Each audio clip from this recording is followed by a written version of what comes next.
Yəni gördüyümüz kimi, yəni özünə müdaxilə, yəni evdə bircə nəsə olur, çəkirlər, dəri qopur və ya xəstə dediyi kimi didələdim, ondan sonra daha da pisləşdi.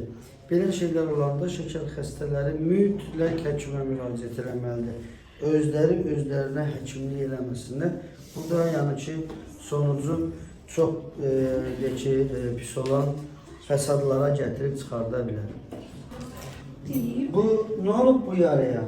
Bu yara elə bir burada bir balıcı şey vardı, mən didələdim.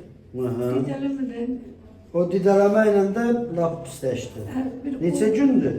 Vallahi bir üzüldüydü o yoldaşım. Rəhmətə getmiş. Allah rəhmət etsin. Neçə gündür bu vəziyyətdədir belə? 20 gün. Yaxşı, narahat olma. İnşallah düzələr. Yaxşı? Gəl sacım ver. Gəl mən şey edəm.